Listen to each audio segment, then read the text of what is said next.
For our latest ASUN preview, we head to DeLand, Florida to take a look at the Stetson Hatters. And joining us on the men's side is Donnie Jones, his second year as head coach. And joining from the ball club with him is Christian Jones. And on the women's side, we have longtime head coach Lynn Brea, along with Nisha Banks, their standout from a year ago.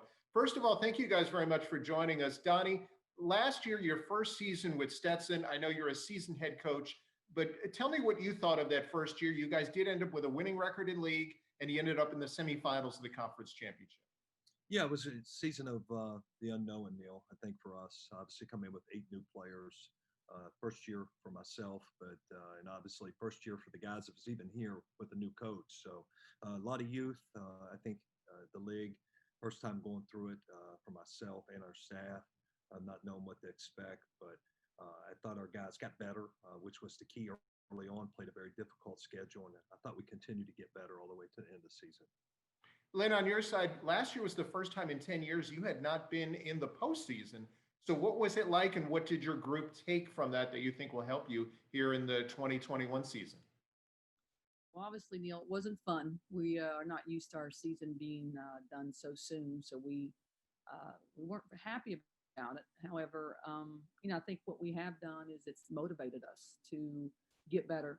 Um, the summer was challenging with COVID, obviously, but I think it's motivated our players to, because we've got quite a core group coming back. I think we've seen vast improvements in about all of them. So I think for us, it's just something that you learn from, and you use it as a motivator for your next season. And I feel like we've got a great core, and we've added some pieces that I think will be really good for us. And we'll get to that on both sides, men and women. But for all of you, let's start with the coaches and then the players. We're doing this virtually because of COVID. What have been the greatest challenges in a COVID world? Donnie, you want to kick that off? Yeah, I think the biggest challenge is the unknown. There's so much change. You got to be able to adapt and adjust on a daily basis. From players being sick, coaches being sick, isolations, how you approach your practice, changing your schedule, season of change like none other. I said many times, you don't go to many coaching clinics where you learn about the pandemic and how to coach your team. So it's been a great challenge, not only for us coaches, but also for our players. They've had to be very resilient, and it's been amazing how they have been during this time. Lynn? Yeah, I completely agree with Donnie. I think you just have to be ready for anything. You have a plan, and you're prepared, but you also have to, when things happen, you have to be able to adapt and, even look at different scenarios in case they do happen, and be ready for that. So that's been probably our biggest challenge, is that we don't know. And I give Stetson University a lot of credit navigating through this. They've done a great job.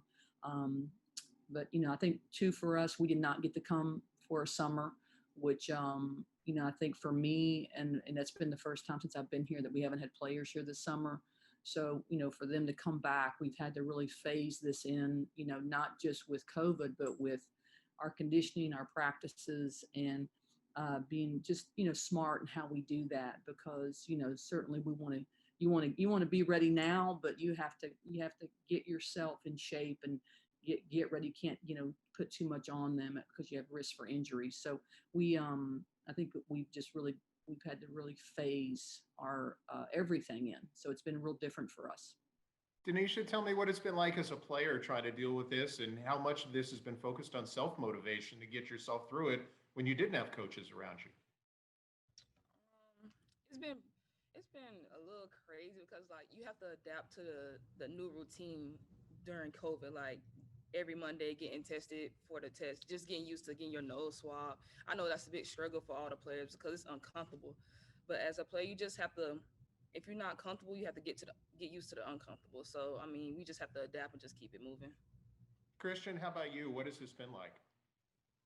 It's been really different. I mean, not having a summer for the first time, having to do a lot of at-home workouts, then coming here, having to get your nose swabbed, as she said, it's been uncomfortable. But I feel like we're moving along, and as long as we just keep phasing into it, I feel like we'll be okay. Donnie, Christian's a big part of your club.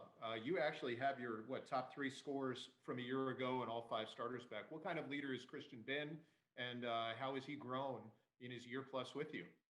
He's really grown immensely. Been one of the most improved players on our team since I've arrived. Christian, like a lot of guys, when you took over a program that you inherit, sometimes it's obviously playing for a new coach, new system, new culture, coming in not knowing what to expect, almost like a freshman when you walk in, even though he was a junior. Really bought in. Was one of the most improved players for us by the end of the season last year. Ended up being all tournament. Coming in, lost the spring, lost the summer. 6 new freshmen to add on to 5 sophomores. So he's the only senior and the only upperclassman on this team. So there's a lot of responsibility we're putting on his shoulders here to help lead our team, because he's one of the few guys that's been through it consistently. And so we're asking big things from him. And I know in being in a difficult situation that they've had to go to with no summer, no spring to bond with these guys, has been a challenge early on, because everybody's trying to figure out where do we fit here in a short period of time. Lynn, Denisha's been your all-world player. I mean, she led you in almost every category last year. How has she grown, and how has she become a leader with this group? Well, I think I think last season she had to grow in regards to. You're exactly right. She was all everything, to the point where, when you have the target on your back, you improve. You have to improve, and because you get everybody's best defender, and sometimes defenders. So I thought she did a great job handling that. I think for us, it was very clear that this summer, we needed to get her some help. And, the college game it's about balance, and it's about, having people to score the basketball. And it's our inability to score the ball really hurt us last year. I feel like we have brought in some help this year for her. We have more weapons offensively. So I think she'll look even better, because, they're not going to be able just to target her like they did last year. Denisha, what has it been like so far in practice, and what do you think are going to be the keys to a successful year? How have you thought about the additions that have been made to the group? In practice, it's been very competitive. I really like the new group that's coming in, because they came in with a mentality just to be hungry and just every day just go after it. So I think, like, going into games this season, that's a good mindset to have, because a lot of teams right now, they probably look at us like we're underdogs or something. But just having that mentality to attack is something good to go into. Christian, being the upperclassman in the group, what has that been like for you, and what's your feel about this group going forward? A big recruiting class added to what was a successful year a season ago. It's been really different. I never picture myself in the situation that I'm in, but I feel like it's really good for me. And everything's been competitive lately. Like, we switch up teams a lot in practice, but every day's competitive, and I feel like that'll carry over into the season, because I really like the way that we get after it.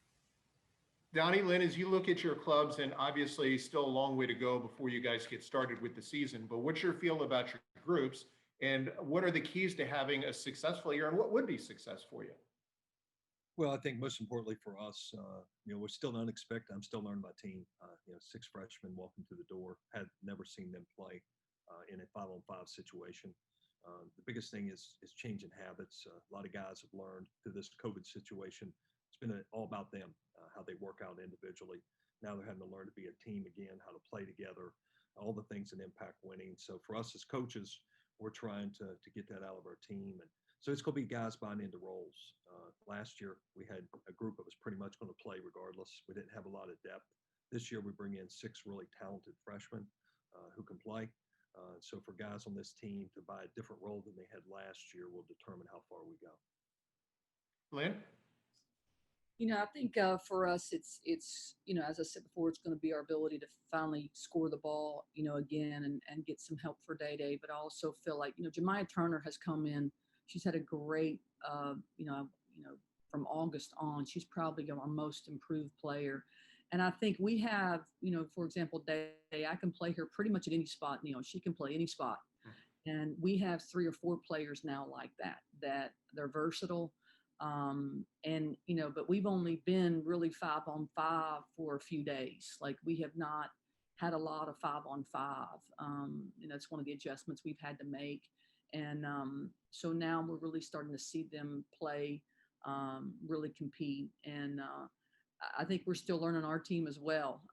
But I feel like that them playing together is going to be real key, and we're going to need all the time together we can get.